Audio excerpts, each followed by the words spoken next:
Helo, Eirian dwi, a dwi isio helpu efo uned 3. I want to help with uned 3. In uned 2, we learned how to say what we like and dislike. Hoffi, licio. Dwi'n hoffi siocled. Dwi'n licio pizza. Dwi ddim yn hoffi chili. Dwi ddim yn licio pasta. In uned 3, we will be learning how to express wanting something by using the word isio, to want. Remember, when you use isio, never use yn. Gwrandewch and repeat. Dwi isio paned. Dwi isio paned o goffi. Dwi isio car newydd.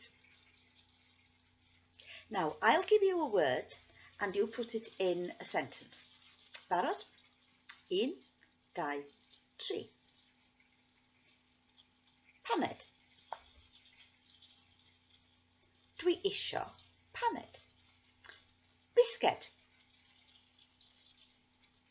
Dwi isio bisged. Darllen. Dwi isio darllen.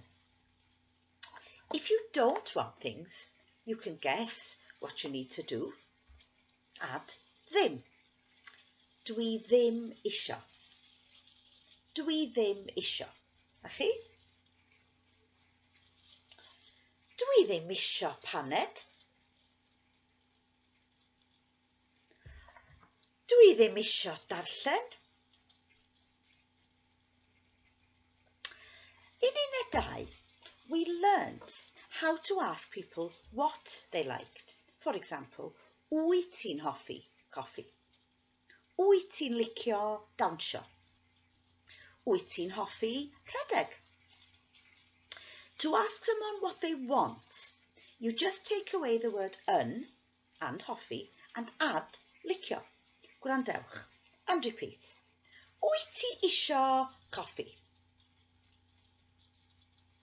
Wyt ti isio te?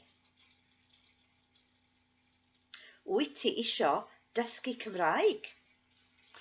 The answer is either oes or nac oes.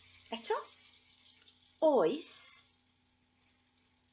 oes, or nac oes. Nac oes. Wyt ti isio paned?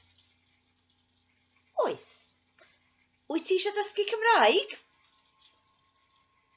Oes. Wyt ti isio te?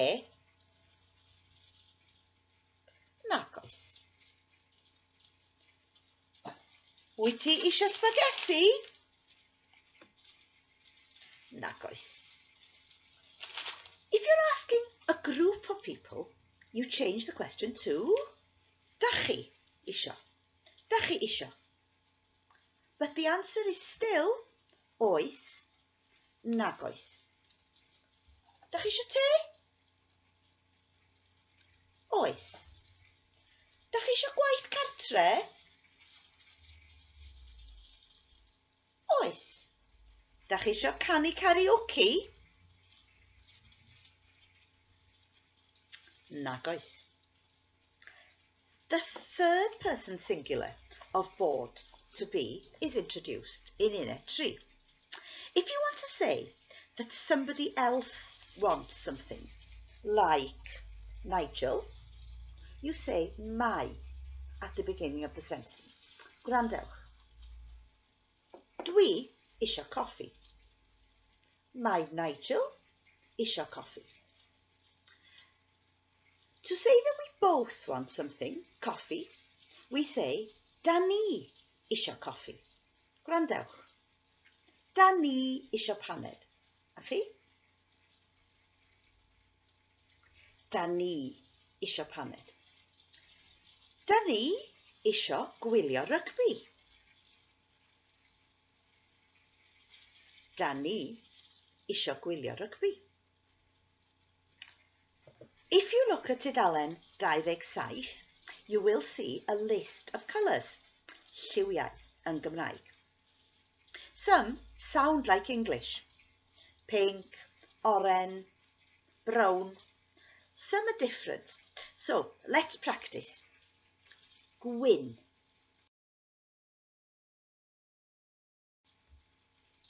gwyrdd,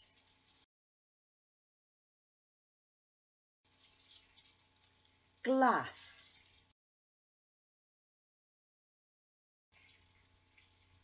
porffor,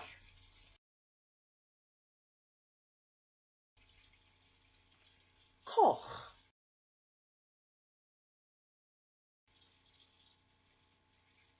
pink,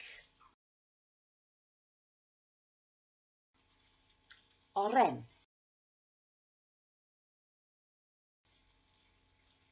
melyn,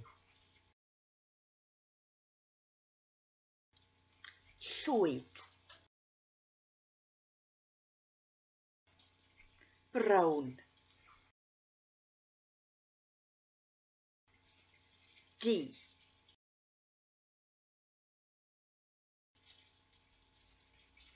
So far, we have learnt dwi, I am, rwyt ti, you are, mae Nigel, Nigel is, da ni, we are, da chi, you are.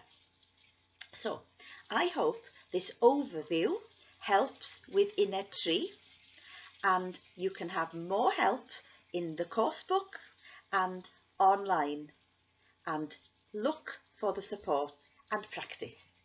Bob Hwyl!